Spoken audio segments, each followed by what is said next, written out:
Good morning students. आज हम start करेंगे एक्सरसाइज 10.4। उसमें हमें क्या बताया है, area formula for polar curve. Polar curve मतलब कैसे आ जाएगी अब आर और थीटा में। क्वेश्चन अब आपको दिखेंगे आर और थीटा में। तो अब हम कह रहे हैं कि हम एरिया कैसे निकालेंगे एक सेक्टर का जो पोलर में हो इक्वेशन। तो देखिए उसके लिए आप क्या करोगे, ये एक सर्कल था, ये मैंने बीच में डायमीटर था इसका यहाँ से यहाँ तक, ये बीच का क्या है, सेंटर है। मैंने यहाँ पे अपना डी रख दिया, जिससे आप छोटी क्लासेस में एंगल नहीं बनाते थे, सेम वही डी, उसी की बात कर रही हूँ मैं। तो जो यहाँ पे अगर मैं रेडियस इस लाइन के अलोंग देखूँ तो रेडियस कितना है, आर ही है। इस लाइन के अलोंग भी रेडियस कितना है, आर है। यहाँ पे अगर मैं थीटा देखूँ, अब डी रखा मैंने और मैं थीटा देख रही हूँ, इसके अलोंग थीटा कितना है, 0।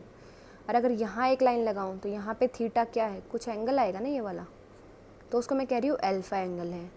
फिर मैंने एक लाइन यहाँ लगाई, इस लाइन के लिए मैं देख रही हूँ थीटा कितना आया है। आप इस लाइन से ऐसे देखते थे ना, थीटा यहाँ से यहाँ तक मेजर करते थे एंगल, तो इस लाइन के लिए थीटा कितना आ गया, बीटा। मैं सिर्फ अब देखो इतना पार्ट उठा रही हूँ इसमें से, उसको दोबारा बना रही हूँ यहाँ पे। इसमें थीटा क्या आया इस लाइन से, अल्फ़ा। यहाँ थीटा कितना है, बीटा। ये तो बीटा है, ये क्या है, अल्फ़ा। तो देखो है तो दोनों रेडियस ही, ये भी रेडियस है, देखो ये भी रेडियस, ये भी रेडियस, लेकिन दोनों के एंगल अलग अलग है। इसलिए उसने क्या कहा है, 2 radii vectors, theta is equals to alpha, theta is equals to beta. तो उसका हमारा एरिया क्या बन जाएगा, half integration r square d theta, limit है अल्फ़ा टू बीटा। अब इसमें हमें कहा है कि जब भी आप क्वेश्चन अटेम्प्ट करें तो उससे पहले माइंड में कुछ चीज़ें रख ले। फर्स्टली क्या है, sometime it is easy to transform a cartesian equation to polar form.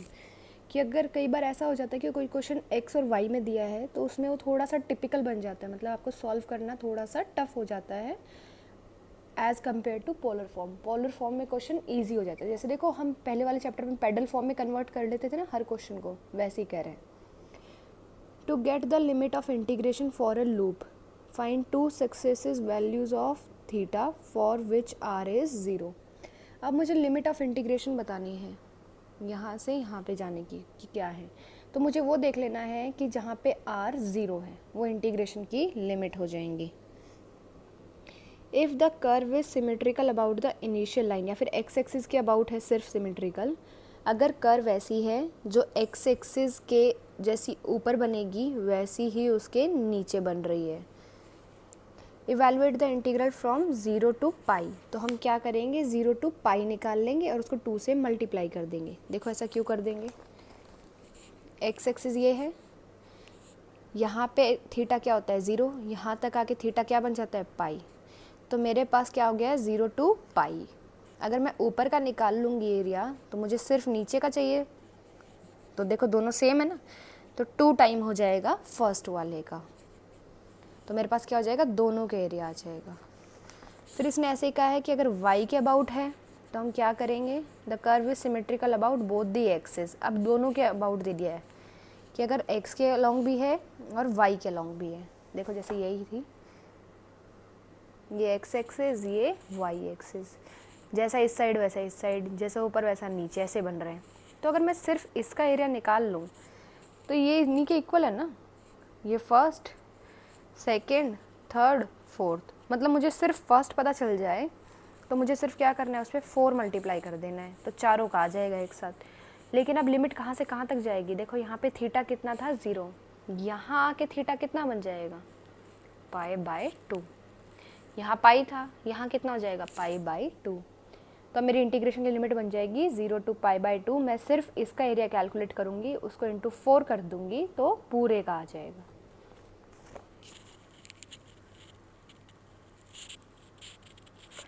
अब देखिए इसने क्या कहा है, the curve r is equals to a cos n theta और r is equals to a sin n theta have n equal loops if n is odd and 2n equal loops if n is even. क्योंकि sine और cos की value repeat करती है। अगर आपने इनका graph भी देखा है तो इनका ग्राफ देखो कैसे हो जाता है, सेम बनता है। देखो ये वाला पार्ट कितनी बार रिपीट हो रहा है, देखो ये वाला जिसको मैं अभी पेन से ड्रॉ कर रही हूँ, दोबारा हो रहा है ना। मतलब मुझे सिर्फ एक बार निकालना है और ये इसको कई बार मल्टीप्लाई कर दूंगी, साइन का आ जाएगा ऐसे, मतलब ये किसका है, कॉस का है। तो अगर मैंने सिर्फ ये पार्ट का निकाल लिया, ये फर्स्ट पार्ट, अब फिर मैं ऐसे ही निकाल लूँ एक बार सेकंड पार्ट का, तो फर्स्ट पार्ट कितनी बार आ रहा है, 1 2 3 पता नहीं कितनी बार। तो उसने वही बताया है, अगर क्वेश्चन है ऐसे दिख रहे हैं आपको और उसमें n कैसा है, ऑड है, तो मेरे पास क्या आएंगे, n इक्वल लूप्स बनेंगे, मतलब n टाइम मुझे उसको मल्टीप्लाई करना है।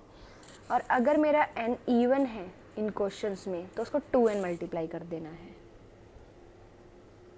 जैसे अब देखिए फर्स्ट का फर्स्ट पार्ट है, इसमें मुझे r क्या दिया है, a e raise to power theta cot alpha, theta दिया है beta 2, theta is equals to beta plus gamma, मतलब ये इंटीग्रेशन की लिमिट कहाँ से कहाँ तक है, बीटा से लेके बीटा प्लस गामा तक। और ये मेरा क्वेश्चन है, तो देखो r और थीटा में है, इसका मतलब कौन सी फॉर्म है, ये पोलर फॉर्म है। तो यहाँ से क्वेश्चन की पहचान हुई। और इसने कहा जो गामा है ये कैसा है, लेस देन 2 पाई है, मतलब 2 पाई नहीं बनेगा, उससे छोटा ही रहेगा। तो हमने अब क्वेश्चन करना स्टार्ट किया। हमें एरिया पता था क्या होता है, 1/2 आर स्क्वायर डी थीटा, और लिमिट अभी हमने बताई है बीटा से लेके बीटा प्लस गामा। आर की वैल्यू पुट कर दी, इंटीग्रेशन की, इंटीग्रेशन में जो जो कांस्टेंट थे उनको बाहर रख दिया, जो थीटा वाली टर्म थी उनको अंदर रखा, उन पे लिमिट अप्लाई कर देते हैं। लिमिट अप्लाई की तो देखिए यहाँ पे ये आएगा 2 beta plus gamma cot alpha, तो ब्रैकेट ओपन करोगे तो दोनों में क्या कॉमन आएगा, 2 बीटा कॉट एल्फ़ा, उसको बाहर ले लिया तो अंदर क्या बचेगा, 2 गामा कॉट एल्फ़ा, और यहाँ से 1। बस ये आपका आंसर आ गया। कॉट को इसने 10 में लिख दिया है। तो ये फर्स्ट क्वेश्चन आप ऐसे सॉल्व करेंगे। सेकंड में देखिए अब क्या हो जाएगा, find the area of loop of a loop for the curve r is equals to 8 theta cos alpha theta between integration की लिमिट कहाँ से कहाँ तक है, 0 to π/2 है। अब ये हमारे पास क्या था, फॉर्मूला था, लिख दिया। r की वैल्यू हमें दी हुई है क्वेश्चन में, r की वैल्यू को हम क्या कर देंगे, पुट कर देंगे। r की वैल्यू पुट की, इसको हम सिंप्लीफाई कर सकते हैं। इंटीग्रेशन हमारी 12th क्लास वाली है, हमने इसे सिंप्लीफाई किया, इंटीग्रेशन सॉल्व की और आंसर आ गया। इसमें मेन आपको 12th क्लास की इंटीग्रेशन आनी चाहिए, उससे हो जाएगा। तो आप थोड़े बहुत वहाँ से फॉर्मूलाज एक बार रिवाइज़ कर ले अगर आपको इसमें दिक्कत आ रही है तो। फिर नेक्स्ट हमारे पास क्वेश्चन नंबर 3, इसका फर्स्ट पार्ट देख लेते हैं। फर्स्ट और सेकंड एक जैसे, बस एक में बीच में प्लस है, एक में माइनस है। आर दे दिया हमें, तो हम अब चेक कर रहे हैं क्योंकि इसने अभी हमें कर्व दे दी है, लेकिन ना तो इसने हमें लिमिट बताई है। तो लिमिट पता करने के लिए पहले कर्व तो पता चले कहाँ से कहाँ तक जा रही है।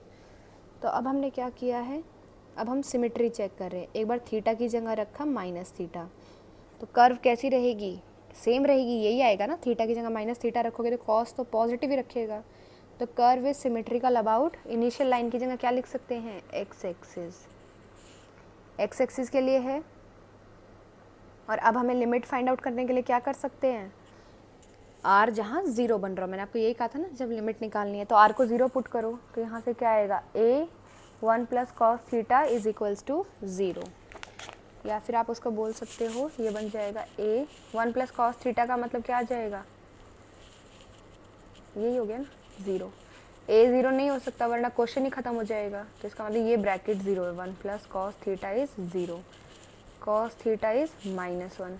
कॉस कहाँ होता है -1, पाई पे, तो थीटा इसका मतलब क्या आ गया, पाई आ गया। जब r 0 रखा तो थीटा कितना आ गया, पाई आ गया।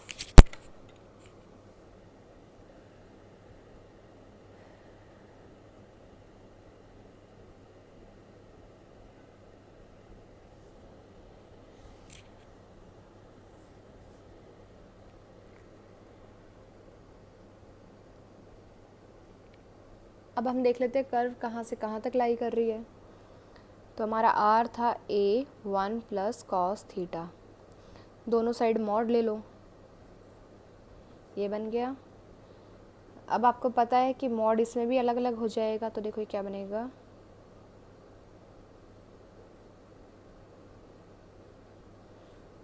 और कॉस थीटा किससे लेस होता है, 1 से। मॉड है, ये भी मॉड है, 1 है, 1 का मॉड 1, 1 प्लस 1 2, तो इसके बीच में लाई करेगा ये। तो r कहाँ से कहाँ तक है, -2a से लेके +2a तक,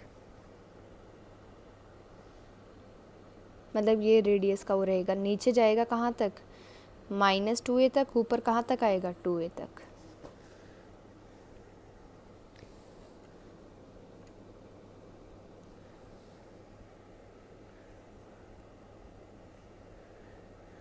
for theta is equals to pi we have, अगर r 0 कब बन रहा था? जब थीटा क्या है? पाई है। इसका मतलब कर्व पासेस थ्रू द पोल, क्योंकि पोल पे ही r क्या होता है? 0। क्योंकि अगर आंसर ही नहीं आता थीटा, अगर मैंने r को 0 पुट किया और कोई आंसर नहीं आया, दैट मीन्स वो वहाँ से पास नहीं कर रहा है, इसलिए आंसर नहीं दे पा रहा है। लेकिन मैंने r को 0 रखा और कोई आंसर आया, इसका मतलब वो पास कर रहा है। कहाँ से? पोल से।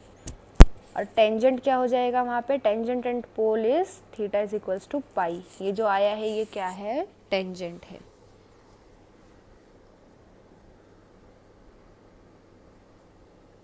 हमने फिर ये भी निकाल लिया कर्व कहाँ से कहाँ तक लाई कर रही है। अब हम थीटा की वैल्यू कहाँ से कहाँ तक ले जाएंगे? 0, और लास्ट क्या आई थी? पाई। तो 0 टू पाई रखा, तो इसके पीछे देखो कुछ वैल्यूज़ मैंने ऐसे ब्रेक कर ली है। 0 रखा तो r ये आ जाएगा जो आपको क्वेश्चन में दिया है, उसी से r is equals to a 1 + cos theta में रखना है। ये रखोगे, ये आया, ये रख दिया, ये रख दिया, ये आ गया। इससे आपने फिगर बनाई, जैसे मैंने थीटा का रखा 0, थीटा 0, तो r कितना आ गया? 2a। तो ये पॉइंट क्या है? 2a, 0, क्योंकि p का कोऑर्डिनेट क्या होता है? r theta. r होता है x एक्सिस पे और थीटा ये एंगल ऐसे देता है। तो अभी हमारे पास x एक्सिस पे हम कहाँ तक आए? 2a तक, और थीटा कितना है? 0, ये पॉइंट। फिर मैंने रखा π/3 थीटा को। π/3 का मतलब कितना हो गया? 180/3, 60 डिग्री। 60 डिग्री कहीं यहीं पे है, तो यहाँ पे r कितना कह रहा है? 3a/2। देखो ये वाला पॉइंट है। पहले मैंने x पे देखा 3a/2 कहाँ है, और फिर मैंने वहाँ जाके क्या देख लिया? एंगल 60, ये। तो यहाँ पे x एक्सिस से देखा है 3a/2, और d लगा के मैंने एंगल देखा है कितना? π/3। ये आपकी कर्व ट्रेसिंग वाला चैप्टर ही दोबारा रिवाइज हो रहा है एक तरह से। π/2 यही लाइन बनेगी ना, मतलब यहाँ पे कितना है? r a है, ये है a, r is equals to a। फिर मैंने रखा 2π/3, तो r कितना आ गया? a/2, यहाँ आ गया। फिर मैंने रखा थीटा को पाई, तो r कितना आ गया? 0। देखो ये आ गया 0, मिल गया ना कि नीचे अंदर इसमें, तो r कितना आ जाएगा? 0। अब रिक्वायर्ड एरिया मुझे पता चल गया है, मुझे सिर्फ ऊपर का निकालना है, नीचे का निकल जाएगा। सिर्फ एक देखो, ऊपर का निकाल दो, नीचे का तो बिल्कुल सेम है ना ऊपर वाला जैसा। तो मैं कहाँ से कहाँ तक जाऊँगी? 0 टू पाई पे, क्योंकि नीचे वाला तो सेम ही बनेगा। तो 2 टाइम कर दिया, क्योंकि एक ऊपर के लिए एक नीचे के लिए। फॉर्मूला रखा, r की वैल्यू रखी, इंटीग्रेशन सॉल्व की। ये कर्व मैंने सिर्फ बनाई किस लिए है? ये फाइंड आउट करने के लिए। इंटीग्रेशन सॉल्व की, आंसर आ गया। ऐसे देखो क्वेश्चन नंबर, मतलब इसी का सेकंड पार्ट भी है, आप देख लो, ये रहा सॉल्व है। इसमें सिर्फ देखो एक मैंने बीच में क्या लगाया? माइनस, उससे शेप बदल गई। पहले ये हर्ट इस साइड था, अब ये इस साइड आ गया, जिसको आप कार्डियोइड बोलते हैं।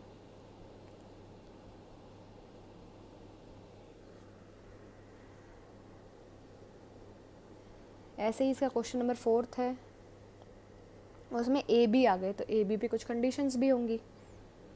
इसने कहा है r is equals to a plus b cos theta, a is greater than b is, ऐसा कहा हमें। तो मैंने पहले ये शुरू किया, क्वेश्चन r लिखा, फिर अब मैं चेक कर रही हूँ सिमेट्री कहाँ है, तो थीटा को रिप्लेस किया माइनस थीटा से। अगर क्वेश्चन सेम रह जाएगा तो सिमेट्रिकल है अबाउट एक्स एक्सिस, वरना नहीं है। ये सेम हो गया, तो इसलिए जैसा ऊपर बनेगा वैसा ही नीचे, इतना मेरे माइंड में आ गया है। अब मैंने r को 0 रखा, r 0 रखा, वहाँ से मैंने सॉल्व किया। r 0 रख के देखो cos थीटा इधर ही रखा, इसको इस साइड शिफ्ट कर दिया, दोनों साइड मॉड लगाया, तो लेकिन a कैसा दिया था? b से बड़ा, तो ये ऊपर b प्लस समथिंग है ना, इसका मतलब 1 से बड़ी वैल्यू आएगी। क्योंकि देखो अगर ऊपर बड़ी वैल्यू हो और नीचे छोटी हो तो 1 पॉइंट समथिंग आता है ना, तो इसका मतलब ये वैल्यू कैसी आएगी? 1 से बड़ी। लेकिन cos कभी भी 1 से आगे नहीं जा सकता है। ये तो कहाँ बनता है इसका ग्राफ? -1 to 1, यही है ना इसकी रेंज। रेंज का मतलब ग्राफ कहाँ से कहाँ तक जा सकता है, मैक्सिमम 1 तक जा सकता है, 1 से आगे नहीं। लेकिन ये तो कह रहा है 1 से आगे आएगी कोई वैल्यू, तो लेकिन ये पॉसिबल नहीं है। इसका मतलब जब मैंने r को 0 रखा तो कोई भी वैल्यू नहीं आई। तो इसका मतलब क्या है कि जो मेरा ये कर्व है ये पोल से पास नहीं करेगी। फिर मैंने अब टेबल बना ली, फिर से थीटा 0 to पाई कर दिया, वैल्यूज़ अभी जैसे मैंने पिछले क्वेश्चन में की थी वैसे निकाली। अब मुझे पता चल गया इंटीग्रेशन की लिमिट क्या है, 0 to पाई है, और 2 टाइम कर देंगे क्यों, जैसा ऊपर वैसा नीचे, और इसको सॉल्व कर लेंगे। अब नेक्स्ट देखिए question number 5 first part, show that the area of a loop of the curve. ये हमें कर्व दी है कि अगर हम इसका निकालेंगे एरिया तो ये आएगा π/3। तो पहले तो ये कर्व हमें या तो देखने में ही पता चल जाए क्या बन रही है, पर नहीं पता चल रहा है तो हम इसे क्या करेंगे, बना के देखते हैं। पहले तो हमें आर ये दिया है तो मुझे cos 3 थीटा का ही फॉर्मूला पता है, cos sin 3 थीटा का ही फॉर्मूला पता है। लेकिन उसके लिए अब मैं डायरेक्ट या तो उसको पुट करूँ, या फिर मैं देखो यहाँ पे एक और ट्रिक लगा रहे हैं, ये वो क्या कर रहे हैं, √3/2 और इंटू 2, मतलब इसको भी 2 से मल्टीप्लाई डिवाइड, इसको भी 2 से मल्टीप्लाई एंड डिवाइड। √3/2 किसकी वैल्यू है, cos π/6 की, 1/2 किसकी है, sin π/6 की। ये फॉर्मूला किसका बन गया अंदर वाला, cos a माइनस बी का, इसने फॉर्मूला रख दिया है। अब हम क्या कर रहे हैं, turning the initial line through an angle π/6 we get. अगर मैं कह रही हूँ कि मैं इनिशियल लाइन, जैसे एक्स एक्सिस हमारी कहाँ होती थी, ये एक्स एक्सिस है, तो जब हम इस पर डी रखते थे थीटा = 0 होता था ना एक्स एक्सिस पे, तो इस लाइन पे। लेकिन मैं कह रही हूँ एक्स एक्सिस अब ऐसे है तो डी भी आप कैसे रखोगे, ऐसे रखोगे। तो मैंने कह दिया एक्स एक्सिस अब कहाँ पे है, कैसे ड्रॉ करोगे, ऐसे ड्रॉ नहीं करोगे थीटा = 0 पे, अब आप ड्रॉ करोगे थीटा = π/6 पे, ताकि आपका क्वेश्चन ईजी बन जाए। अगर ये थीटा = π/6 पे बना दिया मैंने इसका एक्स एक्सिस, तो वो क्या बन गई, इनिशियल लाइन। तो इसका मतलब क्वेश्चन ये बन गया है, क्योंकि ये कौन सा बन गया, जब थीटा एक तरह से क्या है 0, उस टाइप की बात होगी ना, मतलब ये वाला क्या बन जाएगा 0। अब ये क्वेश्चन देखो इससे कंपेयर किया, n कैसा है, ऑड है, तो मैंने आपको उस टाइम बताया था कितने इक्वल लूप आएंगे, n ही इक्वल लूप आएंगे, इसका मतलब 3 इक्वल लूप आएंगे। अब मैं सिमेट्री चेक करती हूँ, आपको सबसे मेन इस क्वेश्चन में ये वाला स्टेप रहेगा। ये क्यों किया है, अगर देखो मेरी एक्स एक्सिस यहाँ थी तो मैंने अब उसको घुमा के यहाँ ले आई हूँ। अब ये बना दी मैंने एक्स एक्सिस, तो वाई ऐसे बन जाएगी, 90 तो बनानी है बस हमें। एक्स एक्सिस बना दी, एक्स एक्सिस अब कब है, जब थीटा की वैल्यू क्या रख दी, π/6 रखी है। 3 इक्वल लूप बनेंगे, देखो 3 ही बने ना इसमें, मतलब ये तो बाद में बात है, लेकिन वैसे दिखा रही हूँ मैं आपको कि 3 इक्वल लूप ऐसे बने हैं। अब मैं क्या कर रही हूँ, सिमेट्री चेक कर रही हूँ, थीटा को किससे रिप्लेस कर दिया, -θ से, तो इक्वेशन एज इट इज़ रह गई। तो इसलिए हम अब क्या कह रहे हैं कि कर्व कैसी है, सिमेट्रिकल है about x axis for 1 loop. अब एक लूप की बात कर लेते हैं, क्योंकि अगर एक बन गया, तीनों एक जैसे ही हैं, एक बन जाएगा तो हम बाकी 2 भी बना लेंगे। r को 0 पुट करके देखते हैं, तो r को 0 पुट किया, तो r 0 पुट करने से यहाँ से cos 3 थीटा क्या बन गया, 0। cos कहाँ 0 होता है, ऑड मल्टीपल पे होता है, तो 2n उस पे 2n + 1 ऑफ π/2 पे 0 है, तो वो रख दिया। एक तो -π/2 पे 0 है, एक बार π/2 पे 0 है, तो यहाँ से थीटा की 2 वैल्यूज़ आ गई, -π/6 और +π/6। तो देखो मैंने थीटा π/6 यहाँ बनेगा और -π/6 ऑब्वियस है नीचे बनेगा।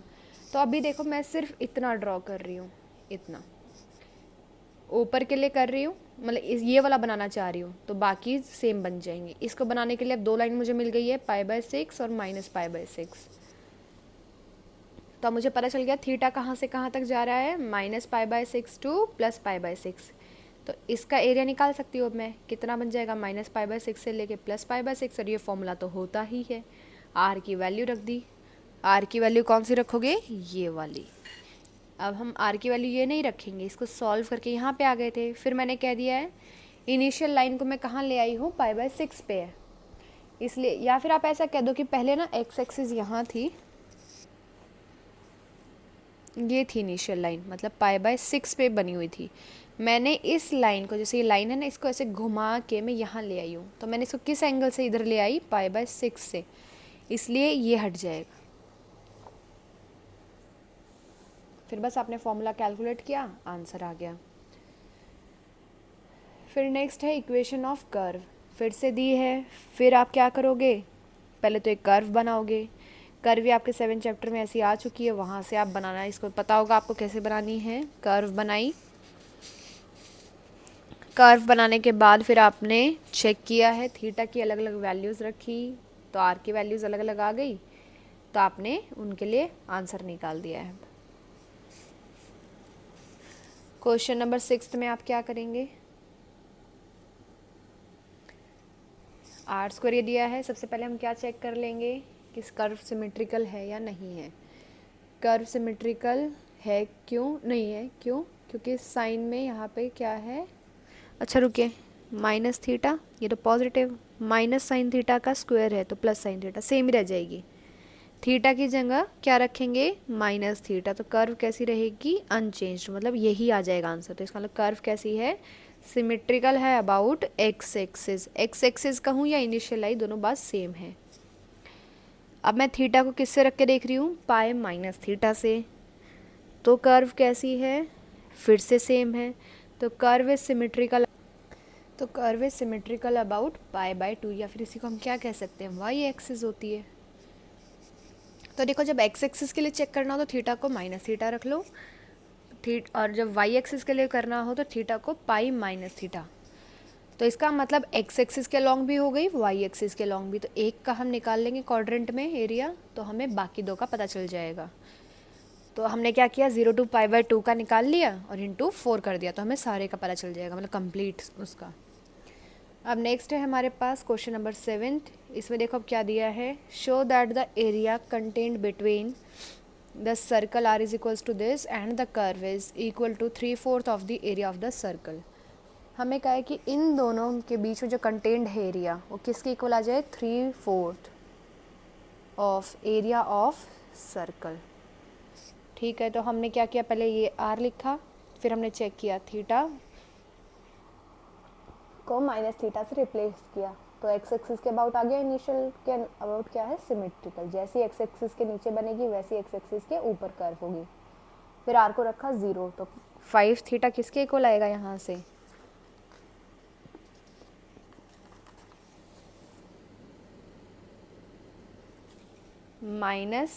-π/2 to π/2, मतलब यही था ना, हमारे पिछले क्वेश्चन में भी ये लिया था। तो थीटा की दो वैल्यू आ गई, एक तो आ गई π/10 और दूसरी क्या आ गई, -π/10, यही आ जाएंगे हमारे पास। फिर अब देखो हमने क्या कहा है, the curve consist of 5 loop, क्योंकि कॉस के साथ क्या लिखा था क्वेश्चन में, 5 थीटा, तो 5 लूप है। तो अब क्वेश्चन एक का कर दे हम पहले, -π/10 टू +π/10, ये फॉर्मूला हमें पता ही था। लेकिन अब हमने क्या कहा है, ये फॉर्मूला हो गया, फॉर्मूला ये आया, तो टोटल का निकालने के लिए क्या करना है, इंटू 5 आ गया। ये मतलब हमारा आ गया है r is equals to a cos 5 theta, ये उसका आंसर आया है। अब एरिया ऑफ सर्कल देखते हैं। एरिया ऑफ सर्कल हमें पता है πa² होता है अगर r a के इक्वल हो, क्योंकि इस क्वेश्चन में a चल रहा है इसलिए मुझे a लिया है मैंने, radius is equals to a ले लिया, तो यही होता है। तो अगर मैं area between the curve a and the circle 2, एक तो ये सर्कल है, इक्वेशन ऑफ सर्कल इज ये वाली आ गई। फिर मुझे इसने कहा क्या था सबसे पहले क्वेश्चन में, कि आपको दिखाना है एरिया बिटवीन कर्व फर्स्ट, जो अभी आपने जिसके लिए निकाला है, और इसके बीच में किसके इक्वल आ जाता है, 3/4 एरिया ऑफ द सर्कल। तो मैंने एरिया ऑफ सर्कल पहले ही बता दिया कि ये होता है।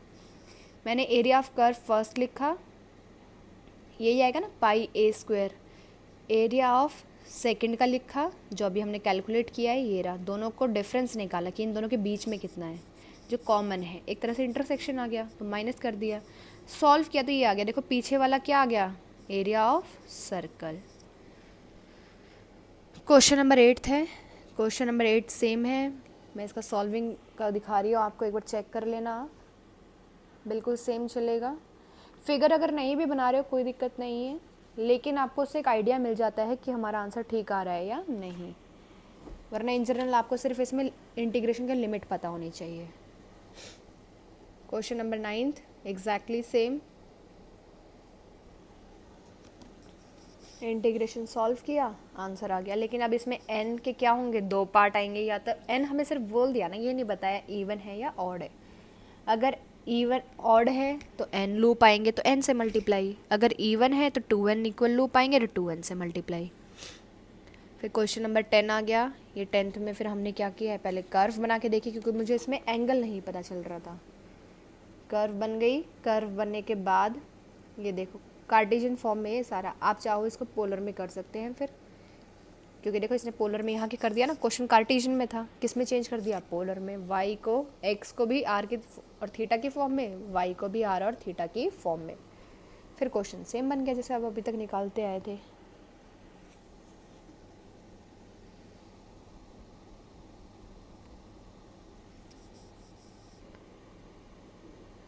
ये शोइंग वाले जो पार्ट होते हैं इनको आप ध्यान से देख लेना, दैट अपॉन दिस या फिर ये इसके इक्वल है ऐसे।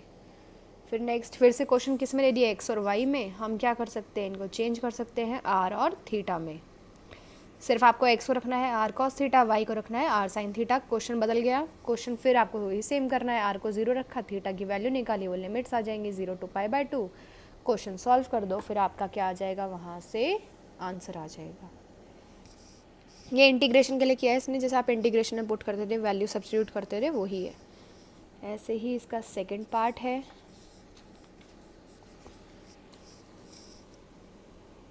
ये देखिए, बस इंटीग्रेशन सॉल्व करनी है, फिर आपका आंसर आ जाएगा।